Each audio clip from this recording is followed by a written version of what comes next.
SIR এর নামে সাধারণ মানুষকে হয়রানি অভিযোগ তুলে মানিকচকে বিক্ষোভ মিছিল মানিকচক ব্লক যুব তৃণমূল নেতৃত্বের। এদিন উপস্থিত ছিলেন মালদা জেলা যুব তৃণমূলের সভাপতি প্রসেনজিৎ দাস, মানিকচক ব্লক যুব তৃণমূলের সভাপতি শহীদুল হক সহ অন্যান্য তৃণমূল কংগ্রেস নেতৃত্বরা।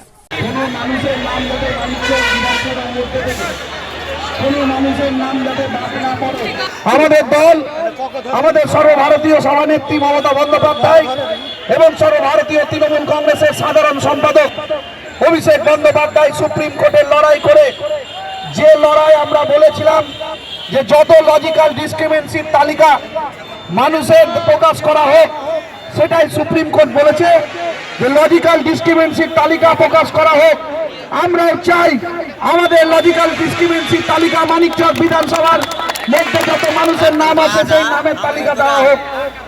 মানুষকে হয়রানি করছে ইসিআই এবং বিজেপি রঙ্গলি হেলন।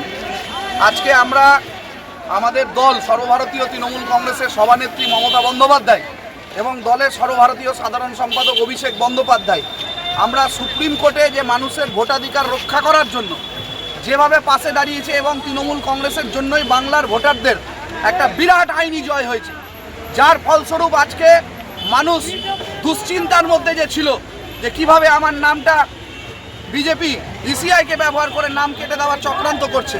আজকে লজিক্যাল ডিসক্রিমিনেন্সির তালিকা প্রকাশ করতে সুপ্রিম কোর্ট বলেছে।